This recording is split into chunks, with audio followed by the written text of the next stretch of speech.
شروع اللہ کا نام لے کر جو بڑا مہربان نہایت رحم والا ہے۔ الف لام میم، یہ کتاب یعنی قرآن مجید، اس میں کچھ شک نہیں کہ اللہ کا کلام ہے، پرہیزگاروں کے لیے رہنما ہے جو غیب پر ایمان لاتے اور آداب کے ساتھ نماز پڑھتے اور جو کچھ ہم نے ان کو عطا فرمایا ہے اس میں سے خرچ کرتے ہیں، اور جو کتاب اے پیغمبر تم پر نازل ہوئی اور جو کتابیں تم سے پہلے پیغمبروں پر نازل ہوئیں سب پر ایمان لاتے اور آخرت کا یقین رکھتے ہیں۔ یہی لوگ اپنے پروردگار کی طرف سے آئی ہوئی ہدایت پر ہیں اور یہی لوگ کامیاب ہیں۔ جو لوگ کافر ہیں انہیں تم نصیحت کرو یا نہ کرو ان کے لیے برابر ہے، وہ ایمان نہیں لانے کے۔ اللہ نے ان کے دلوں اور کانوں پر مہر لگا رکھی ہے اور ان کی آنکھوں پر پردہ پڑا ہوا ہے اور ان کے لیے بڑا عذاب تیار ہے۔ اور بعض لوگ ایسے ہیں جو کہتے ہیں کہ ہم اللہ پر اور روز آخر پر ایمان رکھتے ہیں، حالانکہ وہ ایمان نہیں رکھتے۔ یہ اپنے خیال میں اللہ کو اور مومنوں کو دھوکہ دیتے ہیں، مگر حقیقت میں اپنے سوا کسی کو دھوکہ نہیں دیتے اور اس سے بے خبر ہیں۔ ان کے دلوں میں کفر کا مرض تھا، اللہ نے ان کا مرض اور زیادہ کر دیا اور ان کے جھوٹ بولنے کے سبب ان کو دکھ دینے والا عذاب ہوگا۔ اور جب ان سے کہا جاتا ہے کہ زمین میں فساد نہ ڈالو تو کہتے ہیں کہ ہم تو اصلاح کرنے والے ہیں۔ دیکھو یہ بلا شبہ مفسد ہیں لیکن خبر نہیں رکھتے۔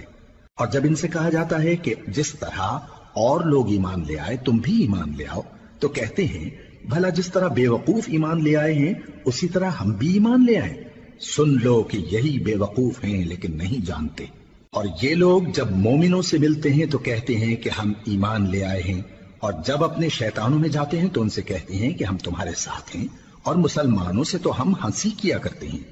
ان منافقوں سے اللہ ہنسی کرتا ہے اور انہیں مہلت دیا جاتا ہے کہ شرارت و سرکشی میں پڑے بہک رہے ہیں۔ یہ وہ لوگ ہیں جنہوں نے ہدایت چھوڑ کر گمراہی خریدی تو نہ تو ان کی تجارت ہی نے کچھ نفع دیا اور نہ یہ ہدایت یاب ہی ہوئے۔ ان کی مثال اس شخص کی سی ہے جس نے شب تاریک میں آگ جلائی، جب آگ نے اس کے ارد گرد کی چیزیں روشن کی تو اللہ نے ان لوگوں کی روشنی زائل کر دی اور ان کو اندھیروں میں چھوڑ دیا کہ کچھ نہیں دیکھتے۔ یہ بہرے ہیں، گونگے ہیں، اندھے ہیں کہ کسی طرح سیدھے رستے کی طرف لوٹ ہی نہیں سکتے۔ یا ان کی مثال میں کسی ہے کہ آسمان سے برس رہا ہو اور اس میں اندھیرے پر اندھیرا چھا رہا ہو اور بادل گرج رہا ہو اور بجلی کوند رہی ہو تو یہ کڑک سے ڈر کر موت کے خوف سے کانوں میں انگلیاں دے لے۔ اور اللہ کافروں کو ہر طرف سے گھیرے ہوئے ہے، قریب ہے کہ بجلی کی چمک ان کی آنکھوں کی بصارت کو اچک لے جائے۔ جب بجلی چمکتی اور ان پر روشنی ڈالتی ہے تو اس میں چل پڑتے ہیں، اور جب اندھیرا ہو جاتا ہے تو کھڑے کے کھڑے رہ جاتی ہیں۔ اور اگر اللہ چاہتا تو ان کے کانوں کی سنوائی اور آنکھوں کی بینائی دونوں کو زائل کر دیتا۔ بلا شبہ اللہ ہر چیز پر قادر ہے۔ لوگو اپنے پروردگار کی عبادت کرو جس نے تم کو اور تم سے پہلے لوگوں کو پیدا کیا تاکہ تم اس کے عذاب سے بچو، جس نے تمہارے لیے زمین کو بچھونا اور آسمان کو چھت بنایا اور آسمان سے مے برسا کر تمہارے کھانے کے لیے انواع و اقسام کے میوے پیدا کیے۔ بس کسی کو اللہ کا ہمسر نہ بناؤ اور تم جانتے تو ہو۔ اور اگر تم کو اس کتاب میں جو ہم نے اپنے بندے پر نازل فرمائی ہے کچھ شک ہو تو اسی طرح کی ایک صورت تم بھی بنا لاؤ اور اللہ کے سوا جو تمہارے مددگار ہوں ان کو بھی بلا لو اگر تم سچے ہو۔ پھر اگر ایسا نہ کر سکو اور ہرگز نہیں کر سکو گے تو اس آگ سے ڈرو جس کا ایندھن آدمی اور پتھر ہوں گے اور جو کافروں کے لیے تیار کی گئی ہے۔ اور جو لوگ ایمان لائے اور نیک عمل کرتے رہے ان کو خوشخبری سنا دو کہ ان کے لیے نعمت کے باغ ہیں جن کے نیچے نہریں بہہ رہی ہیں۔ جب انہیں ان میں سے کسی قسم کا میوہ کھانے کو دیا جائے گا تو کہیں گے یہ تو وہی ہے جو ہم کو پہلے دیا گیا تھا، اور ان کو ایک دوسرے کے ہم شکل میوے دیے جائیں گے اور وہاں ان کے لیے پاک بیویاں ہوں گی اور وہ بہشتوں میں ہمیشہ رہیں گے۔ اللہ اس بات سے آر نہیں کرتا کہ مچھر یا اس سے بڑھ کر کسی چیز مثلا مکھی مکڑی وغیرہ کی مثال بیان فرمائے۔ اب جو مومن ہیں وہ یقین کرتے ہیں کہ وہ ان کے پروردگار کی طرف سے سچ ہے، اور جو کافر ہیں وہ کہتے ہیں کہ اس مثال سے اللہ کی مراد ہی کیا ہے۔ اس سے اللہ بہتوں کو گمراہ کرتا ہے اور بہتوں کو ہدایت بخشتا ہے، اور گمراہ بھی کرتا ہے تو نافرمانوں ہی کو، جو اللہ کے اقرار کو مضبوط کرنے کے بعد توڑ دیتے ہیں اور جس چیز یعنی رشتہ قرابت کے جوڑے رکھنے کا اللہ نے حکم دیا ہے اس کو قطع کیے ڈالتے ہیں اور زمین میں خرابی کرتے ہیں، یہی لوگ نقصان اٹھانے والے ہیں۔ کافرو، تم اللہ سے کیوں کر منکر ہو سکتے ہو؟ جس حال میں کہ تم بے جان تھے تو اس نے تم کو جان بخشی، پھر وہی تم کو مارتا ہے، پھر وہی تم کو زندہ کرے گا، پھر تم اسی کی طرف لوٹائے جاؤ گے۔ وہی تو ہے جس نے سب چیزیں جو زمین میں ہیں تمہارے لیے پیدا کی، پھر آسمانوں کی طرف متوجہ ہوا تو ان کو ٹھیک ٹھیک 7 آسمان بنا دیا، اور وہ ہر چیز سے خبردار ہے۔ اور وہ وقت یاد کرنے کے قابل ہے جب تمہارے پروردگار نے فرشتوں سے فرمایا کہ میں زمین میں اپنا نائب بنانے والا ہوں۔ انہوں نے کہا، کیا تو اس میں ایسے شخص کو نائب بنانا چاہتا ہے جو خرابیاں کرے اور کچھ تو خون کرتا پھرے؟ اور ہم تیری تعریف کے ساتھ تسبیح و تقدیس کرتے رہتے ہیں۔ فرمایا، میں وہ باتیں جانتا ہوں جو تم نہیں جانتے۔ اور اس نے آدم کو سب چیزوں کے نام سکھائے، پھر ان کو فرشتوں کے سامنے کیا اور فرمایا کہ اگر سچے ہو تو مجھے ان کے نام بتاؤ۔ انہوں نے کہا، تو پاک ہے، جتنا علم تو نے ہمیں بخشا ہے اس کے سوا ہمیں کچھ معلوم نہیں، بے شک تو دانا ہے، حکمت والا ہے۔ تب اللہ نے آدم کو حکم دیا کہ آدم، تم ان کو ان چیزوں کے نام بتاؤ۔ سو جب انہوں نے ان کو ان کے نام بتائے تو فرشتوں سے فرمایا، کیا میں نے تم سے نہیں کہا تھا کہ میں آسمانوں اور زمین کی سب پوشیدہ باتیں جانتا ہوں، اور جو تم ظاہر کرتے ہو اور جو پوشیدہ کرتے ہو سب مجھ کو معلوم ہے۔ اور جب ہم نے فرشتوں کو حکم دیا کہ آدم کے آگے سجدہ کرو تو وہ سب سجدے میں گر پڑے، مگر شیطان نے انکار کیا اور غرور میں آ کر کافر بن گیا۔ اور ہم نے کہا کہ اے آدم، تم اور تمہاری بیوی بہشت میں رہو اور جہاں سے چاہو بے روک ٹوک کھاؤ پیو، لیکن اس درخت کے پاس نہ جانا، نہیں تو ظالموں میں ہو جاؤ گے۔ پھر شیطان نے دونوں کو اس درخت کے بارے میں پھسلا دیا اور جس عیش و نشاط میں تھے اس سے ان کو نکلوا دیا۔ تب ہم نے حکم دیا کہ بہشت بری سے چلے جاؤ، تم ایک دوسرے کے دشمن ہو، اور تمہارے لیے زمین میں ایک وقت تک ٹھکانہ اور معاش مقرر کر دیا گیا ہے۔ پھر آدم نے اپنے پروردگار سے کچھ کلمات سیکھے اور معافی مانگی تو اس نے ان کا قصور معاف کر دیا۔ بے شک وہ معاف کرنے والا ہے، بڑا مہربان ہے۔ ہم نے فرمایا کہ تم سب یہاں سے اتر جاؤ، جب تمہارے پاس میری طرف سے ہدایت پہنچے تو اس کی پیروی کرنا، کہ جنہوں نے میری ہدایت کی پیروی کی ان کو نہ کچھ خوف ہوگا اور نہ وہ غمناک ہوں گے، اور جنہوں نے اس کو قبول نہ کیا اور ہماری آیتوں کو جھٹلایا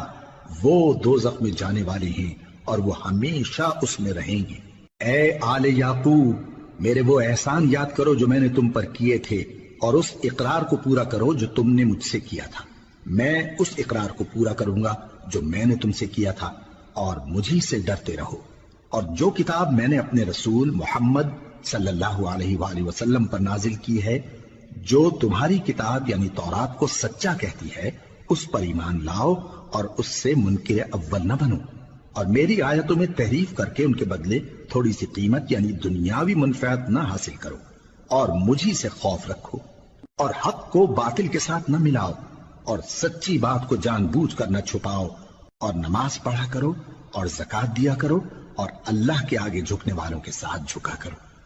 یہ کیا عقل کی بات ہے کہ تم لوگوں کو نیکی کرنے کو کہتے ہو اور اپنے تئیں فراموش کیے دیتے ہو، حالانکہ تم اللہ کی کتاب بھی پڑھتے ہو؟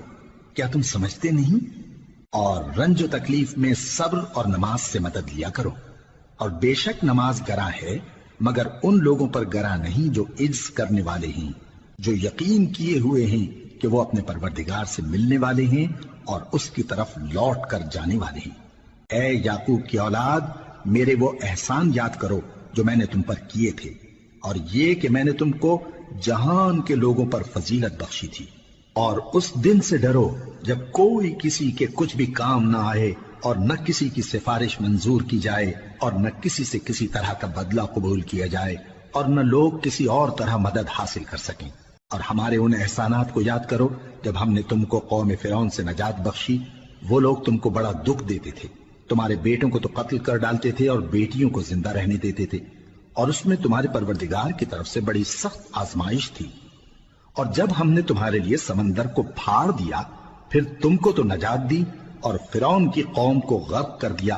اور تم دیکھ رہے تھے۔ اور جب ہم نے موسیٰ سے 40 رات کا وعدہ کیا تو تم نے ان کے پیچھے بچڑے کو معبود مقرر کر لیا، اور تم ظلم کر رہے تھے۔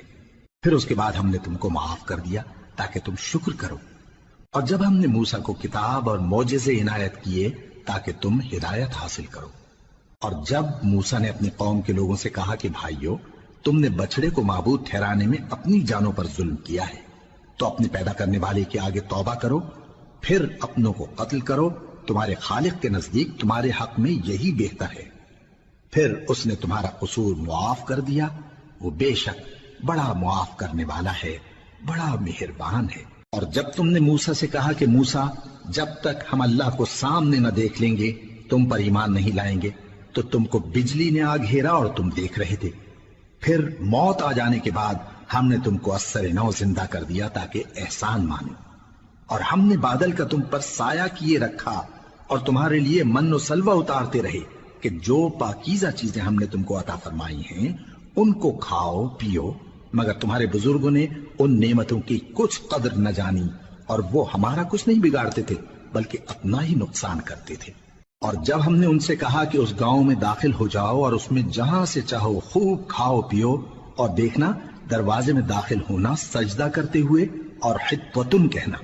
ہم تمہارے گناہ معاف کر دیں گے اور نیکی کرنے والوں کو اور زیادہ دیں گے، تو جو ظالم تھے انہوں نے اس لفظ کو جس کا ان کو حکم دیا تھا بدل کر اس کی جگہ اور لفظ کہنا شروع کیا، پس ہم نے ان ظالموں پر آسمان سے عذاب نازل کیا کیونکہ نافرمانیاں کیے جاتے تھے۔ اور جب موسیٰ نے اپنی قوم کے لیے ہم سے پانی مانگا تو ہم نے کہا کہ اپنی لاٹھی پتھر پر مارو، انہوں نے لاٹھی ماری تو اس میں سے 12 چشمے پھوٹ نکلے، اور تمام لوگوں نے اپنا اپنا گھاٹ معلوم کر کے پانی پی لیا۔ ہم نے حکم دیا کہ اللہ کی عطا فرمائی ہوئی روزی کھاؤ اور پیو، اور زمین میں فساد نہ کرتے پھرنا۔ اور جب تم نے کہا کہ موسیٰ، ہم سے ایک ہی کھانے پر صبر نہیں ہو سکتا، تو اپنے پروردگار سے دعا کیجئے کہ ترکاری اور ککڑی اور گیہوں اور مسور اور پیاز وغیرہ جو نباتات زمین سے اگتی ہیں ہمارے لیے پیدا کر دے۔ انہوں نے کہا کہ عمدہ چیزیں چھوڑ کر ان کے بدلے ناقص چیزیں کیوں چاہتے ہو؟ اگر یہی چیزیں مطلوب ہیں تو کسی شہر میں جا اترو، وہاں جو مانگتے ہو مل جائے گا۔ اور آخر کار ذلت و رسوائی اور محتاجی و بے نوائی ان سے چمٹا دی گئی، اور وہ اللہ کے غضب میں گرفتار ہو گئے، یہ اس لیے کہ وہ اللہ کی آیتوں سے انکار کرتے تھے اور اس کے نبیوں کو ناحق قتل کر دیتے تھے، یعنی اس لیے کہ نافرمانی کیے جاتے اور حد سے بڑھے جاتے تھے۔ جو لوگ مسلمان ہیں یا یہودی یا عیسائی یا ستارہ پرست، یعنی کوئی شخص کسی قوم و مذہب کا ہو، جو اللہ اور روز قیامت پر ایمان لائے گا اور عمل نیک کرے گا، تو ایسے لوگوں کو ان کے اعمال کا صلہ اللہ کے ہاں ملے گا، اور قیامت کے دن ان کو نہ کسی طرح کا خوف ہوگا اور نہ وہ غمناک ہوں گے۔ اور جب ہم نے تم سے عہد کر لیا اور کوہ طور کو تم پر اٹھا کھڑا کیا اور حکم دیا کہ جو کتاب ہم نے تم کو دی ہے اس کو زور سے پکڑے رہو، اور جو اس میں لکھا ہے اسے یاد رکھو تاکہ عذاب سے محفوظ رہو، پھر تم اس کے بعد عہد سے پھر گئے، سو اگر تم پر اللہ کا فضل اور اس کی مہربانی نہ ہوتی تو تم خسارے میں پڑ گئے ہوتے۔ اور تم ان لوگوں کو خوب جانتے ہو جو تم میں سے ہفتے کے دن مچھلی کا شکار کرنے میں حد سے تجاوز کر گئے تھے، تو ہم نے ان سے کہا کہ ذلیل و خوار بندر ہو جاؤ، اور اس قصے کو اس وقت کے لوگوں کے لیے اور جو ان کے بعد آنے والے تھے عبرت اور پرہیزگاروں کے لیے نصیحت بنا دیا۔ اور جب موسیٰ نے اپنی قوم کے لوگوں سے کہا کہ اللہ تم کو حکم دیتا ہے کہ ایک بیل ذبح کرو، وہ بولے کیا تم ہم سے ہنسی کرتے ہو؟ موسیٰ نے کہا کہ میں اللہ کی پناہ مانگتا ہوں کہ نادان بنوں۔ انہوں نے کہا کہ اپنے پروردگار سے التجا کیجئے کہ وہ ہمیں یہ بتائے کہ وہ بیل کس طرح کا ہو۔ موسیٰ نے کہا پروردگار فرماتا ہے کہ وہ بیل نہ تو بوڑھا ہو اور نہ بچڑا بلکہ ان کے درمیان یعنی جوان ہو، سو جیسا تم کو حکم دیا گیا ہے ویسا کرو۔